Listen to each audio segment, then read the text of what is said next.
Halo semua, balik lagi sama gue Aldi.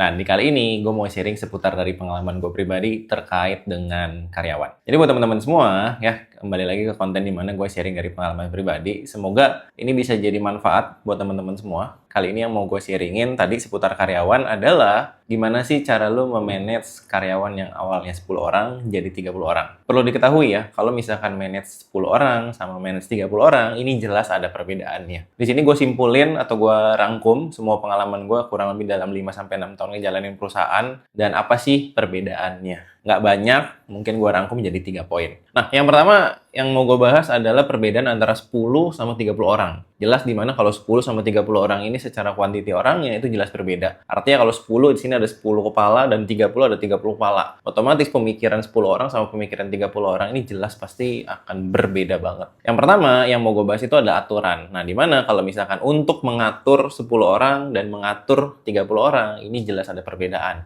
Perbedaan yang paling berarti adalah ketika lu punya karyawan atau punya tim yang jumlahnya 10 orang, sebenarnya aturan itu bisa dinyatakan secara lisan. Contoh, misalkan secara lisan kita bisa masuk misalkan jam 8, pulang jam 5. Udah gitu kalau misalkan istirahat nanti jam 12, beres istirahat misalkan jam 1.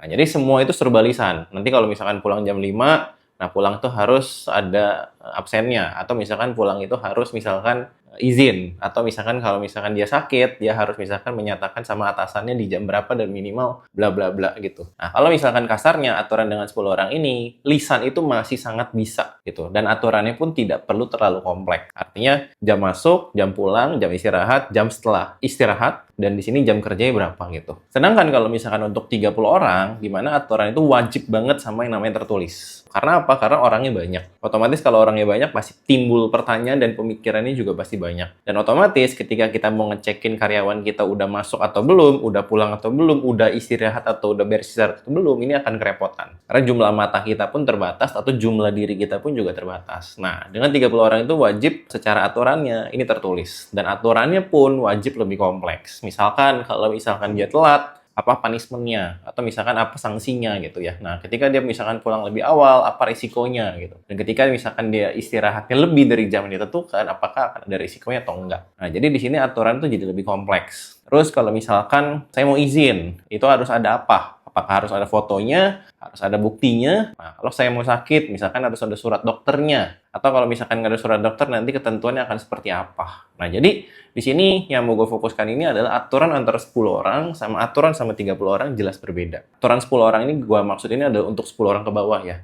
Sedangkan 30 orang ini untuk 30 orang ke atas. Yang artinya, ini jelas dua hal yang berbeda. Dari segi aturan itu, untuk karyawan yang jumlahnya lebih banyak, gitu ya, itu harus bisa lebih kompleks. Dan wajib banget yang namanya tertulis. Entah mau secara digital, atau misalkan mau secara fisik, itu balik lagi sama teman-teman semua. Yang kedua, yang beda banget antara manage 10 orang sama 30 orang itu adalah budaya. Di mana budaya ini adalah mungkin tidak tertulis, tapi memang apa yang kita lakukan sehari-hari sama tim atau sama karyawan kita. Nah, kalau misalkan untuk 10 orang ke bawah, cenderung budayanya itu kita masih sangat bisa untuk menerapkan kekeluargaan tanpa profesionalitas. Nah, sedangkan kalau udah lebih dari 30 atau 30 ke atas, nah ini budayanya itu harus diminimalisir kekeluargaan dan wajib untuk profesional. Jadi profesionalnya harus lebih kental. 70-30, 80-20 secara persentasenya. Nah, sedangkan kalau kekeluargaan, sebenarnya untuk 10 ke bawah gitu ya, itu masih bisa dengan konsep kekeluargaan. Nah, kekeluargaan itu maksudnya gimana? Nah, kekeluargaan itu biasanya cenderung punya plus dan minus gitu ya. Plusnya itu adalah biasanya karyawan jadi lebih loyal.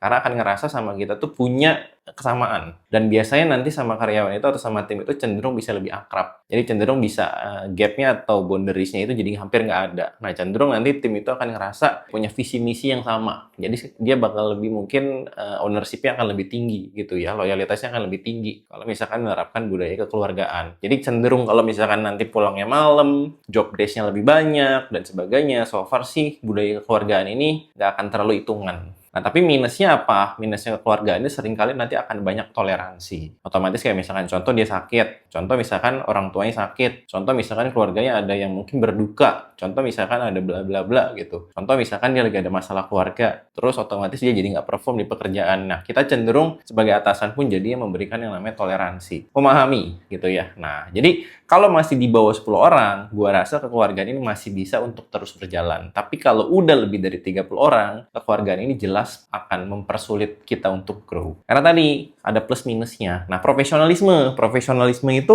plusnya apa? Plusnya adalah tadi kita akan minim sama yang namanya toleransi. Jadi karyawan itu memang bisa dicek atau tim itu bisa dicek dari benar-benar performnya, dari skillnya, dari knowledge-nya, dari pengalamannya gitu. Sehingga untuk kemajuan perusahaan akan lebih bisa totalitas. Nah, cuman kekurangannya pun juga ada. Nah, kalau misalkan untuk waktunya masih baru, cenderung misalkan baru masuk probation dan sebagainya, mungkin loyalitasnya bakal rendah. Tapi seiring dengan waktu, mungkin berjalan 6 bulan, berjalan 12 bulan, atau mungkin 1 tahun, 2 tahun, mungkin nanti loyalitasnya seiring akan tumbuh. Selama mungkin dia mendapatkan kesempatan untuk terus grow di perusahaan. Jadi balik lagi, pasti ada faktor nih yang buat si karyawan tuh juga bisa loyalitas. Nah, tapi intinya budaya ini adalah penting. Mungkin budaya banyak ya, gue cuman spill salah satunya itu adalah, yang utama adalah keluarga dan profesional. Tapi kalau misalkan ngomongin budaya tanggung jawab, budaya integritas, budaya misalkan mau belajar, budaya misalkan harus sharing dan sebagainya, mungkin banyak teman-teman bisa menerapkan. Ya, tapi intinya yang utama atau jadi dasar antara 10 orang dan 30 orang, profesionalisme itu akan bisa untuk diajak dengan kapasitas yang lebih banyak. Nah, jadi buat teman-teman nih yang sekarang perusahaannya atau mungkin timnya dari mulai 7 orang, 8 orang dan udah mulai mau bertambah ke 15 orang, ke 20 orang dan seterusnya, budaya itu perlu untuk di-shifting ya.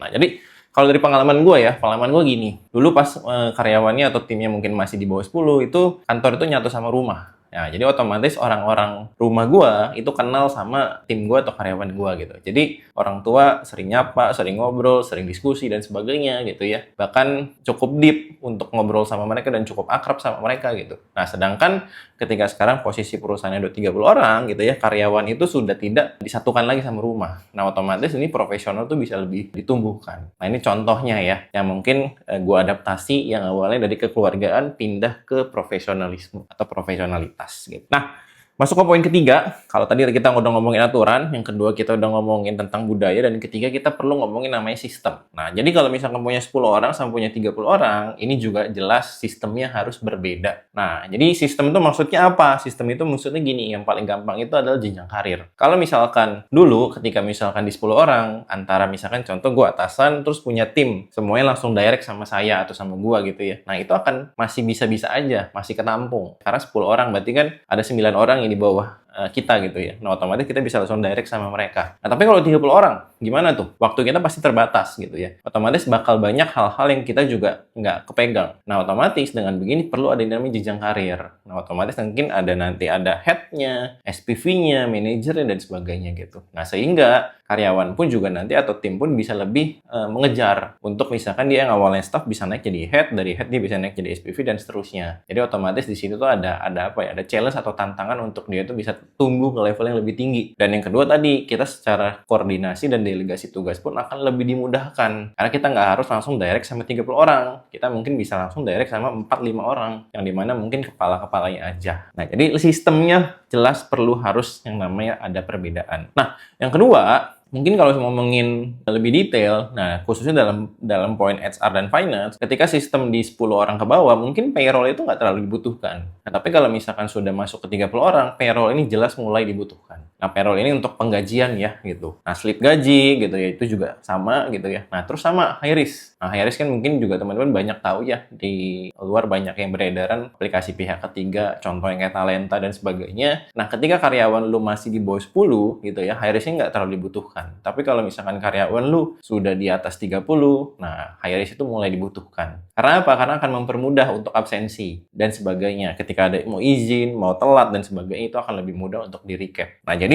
ngomongin sistem antara 10 sama 30 orang jelas berbeda. Nah, selain itu juga mungkin ada fasilitas antara 10 sama 30 orang juga jelas berbeda. Mungkin contoh apa? Yang bersifat umum ya, musola, toilet. Udah gitu apa? Misalkan yang bersifat sharing kayak tempat cuci piring atau misalkan wifi. Nah, otomatis itu jelas beda ya. 10 orang wifi-nya nggak mungkin yang speed-nya demikian, 30 orang nggak mungkin yang speed-nya demikian. Pasti kan juga harus ada upgrade dan sebagainya. Lalu kalau misalkan ngomongin antara 10 sama 30 orang, mungkin program kerja ya. Perusahaan pun juga harus ada program kerja supaya karyawan pun bisa lebih semangat dan bisa lebih ngerasa, oh ternyata perusahaan itu juga mikirin gue sebagai karyawan. Nah, program kerja itu contohnya apa? Kayak misalkan training gitu ya. Contoh yang lain misalkan kayak catering gitu ya. Nah, ini juga cukup penting ya untuk seluruh karyawan. Supaya mereka pun juga bisa in touch antara satu divisi dengan divisi divisi yang lainnya. Nah, jadi kalau gue highlight sekali lagi, 3 poin ya. Pertama aturan, kedua budaya, dan ketiga itu adalah sistem. Jadi antara lo manage 10 orang sama manage 30 orang itu jelas berbeda. Ini juga ada beberapa poin yang gue catat di sini. Selain beda cara manage, tapi ada hal-hal juga yang perlu lo ketahui. Antara 10 sama 30 orang itu jelas ada perbedaan. Perlu lo ketahui, yang pertama itu adalah kalau lo misalkan punya karyawan yang awalnya 10 naik jadi 30, ketika mengadopsi atau mungkin melakukan perubahan gitu ya, contoh kebijakan A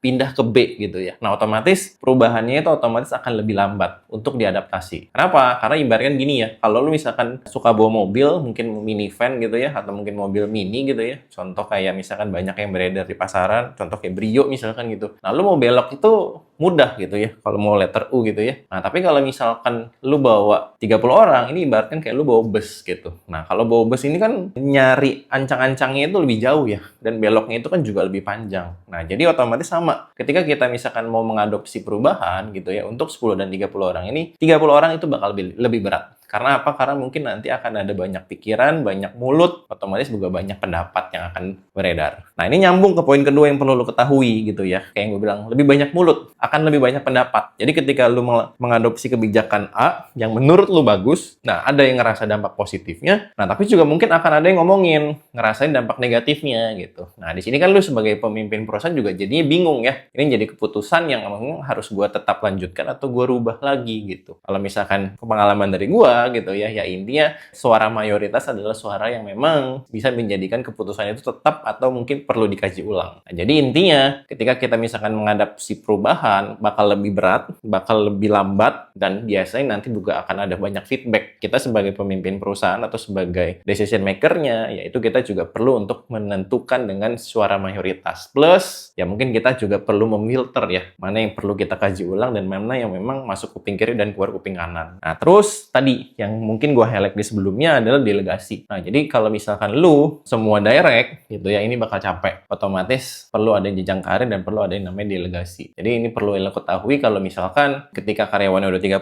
lu nggak bisa terlalu micromanage gitu ya terhadap apa yang dia kerjakan. Nah, jadi delegasikan tugas ke orang-orang yang lu percayai, pilih head-nya yang paling kompeten, yang paling capable untuk punya leadership paling oke di antara yang lain dan jadiin dia head-nya. Nah, dengan delegasi ini harusnya akan lebih baik untuk pengkoordinasian dan komunikasi antar tim. Jadi kesimpulan gue kali ini, gue Alex sekali lagi, itu adalah hal-hal yang mungkin dari pengalaman gue pribadi yang gue bisa sharingin sama teman-teman business owner semua, gimana caranya antara karyawan 10 sama karyawan 30 ini jelas punya perbedaan. Nah, ini mungkin jadi kisi-kisi dan jadi prepare buat teman-teman yang mungkin sekarang timnya sedang grow. Semoga ini bisa jadi preparation ketika nanti masuk ke 30 orang, kalian pun juga nggak harus mengalami kesalahan-kesalahan atau kegagalan yang gue alami. Karena pengalaman gue ini mungkin jadi guru buat teman-teman semua. Oke, itu aja dari gue dan see you buat teman-teman semua di video selanjutnya. Thank you.